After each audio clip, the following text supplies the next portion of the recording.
చాముండేశ్వరి అమ్మవారు. ఈ ఆర్చి అమ్మవారి గుడికి వెళ్ళేదానికి దారి. ఇది నెల్లూరు జిల్లాలోని ఇందుకూరుపేట మండలం గంగపట్నంలో వెలిసిన చాముండేశ్వరి అమ్మవారు. పురాతన కాలం నాటి దేవాలయం ఇది. చాలా మహిమ గల అమ్మవారు. ఈ ఆర్చి నుంచి ఇది నేరుగా గంగపట్నం వెళ్ళే రూట్ ఇది. ఇక్కడి నుంచి నేరుగా అమ్మవారి గుడికి రోడ్డు ఉంటుంది. ఈ ప్లేస్ అంతా కనపడేదంతా అమ్మవారి గుడే. ఇక్కడ ఉండేది కళ్యాణ మండపం. ఇక్కడ పెళ్ళిళ్ళు కూడా చేసుకుంటారు. మా మ్యారేజ్ అయింది కూడా ఇక్కడే. ఈ మధ్య గుడికి రంగులు వేసారు. అమ్మవారి విగ్రహానికి కూడా పెయింట్లు వేసి ప్రాణప్రతిష్ఠ చేశారు. గజి స్తంభం అవన్నీ పెట్టారు. భైరవ స్వామి గుడి కూడా ఉండింది, అది తీసేసి ఇప్పుడు మళ్ళీ పెద్దదిగా కట్టారు.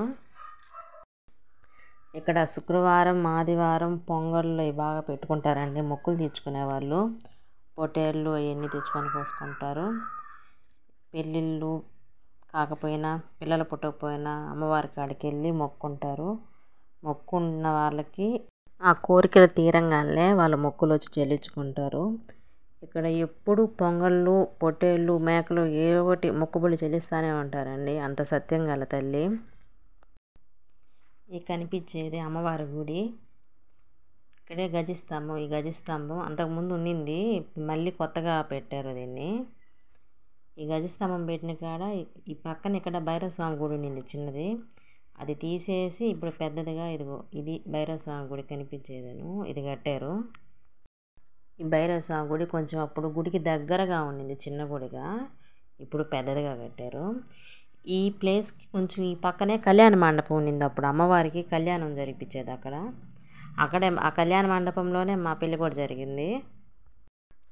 ఇది అమ్మవారి గుడి వెనక సైడ్ భాగం. అట్నుంచి ఫస్ట్ సైడ్ నుంచి లోపలికి వస్తే ఈ సైడ్ నుంచి వెనక్కి వస్తాము.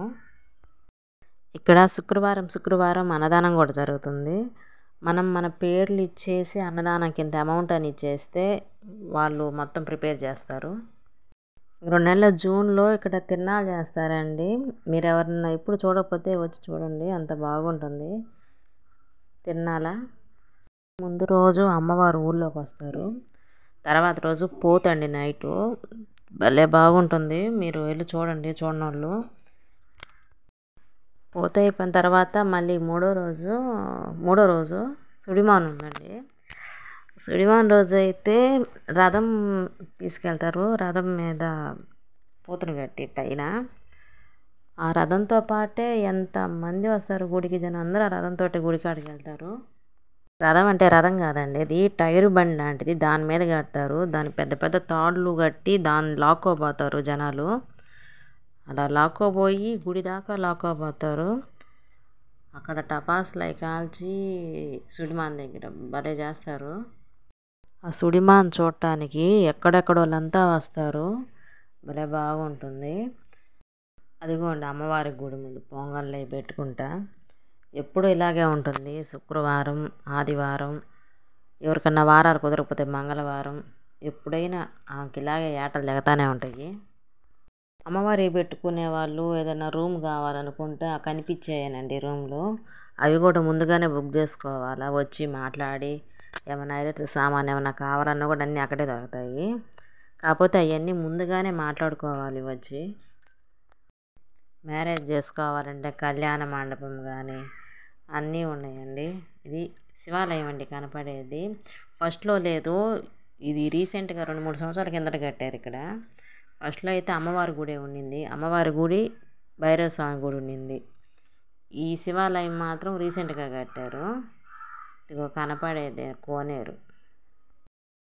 ఈ కోనేటిలోనే తెప్ప తిరణాలు చేస్తారండి. తిరణాల్లో లాస్ట్ రోజు అదే తెప్ప తిరణాలే లాస్ట్. చాలా బాగా చేస్తారు. తెప్పని మండపంలా కట్టి బాగా డిజైన్స్ పూలు అన్నీ లైటింగ్స్ అన్నీ పెట్టి బాగా రెడీ చేస్తారు. అమ్మవారిని ఈ కోనేటిలో 3 చుట్లు ఆ శివపార్వతుల చుట్టూ 3 చుట్లు తిప్పినట్టుగా తిప్పుతారు. తిప్పినంతసేపు టపాసులు ఓట్లు బాగా పేలుతూనే ఉంటాయి. తెప్ప తిరణాలు బాగుంటుంది, అది చూడటానికి కూడా చాలామంది వస్తుంటారు. ఈ కనిపించేదంతా గుడి ప్రాంగణమేను, ఇదంతా కోనేరు. పక్కనే అదిగో ఆంజనేయ స్వామి విగ్రహం ఉంది పెద్దది. అది ఈ సైడ్ నుంచి స్టార్టింగ్లోనే ఉంటుంది. ఈ ఆంజనేయ స్వామి విగ్రహం కూడా పెద్దది ఫస్ట్ నుంచి లేదు.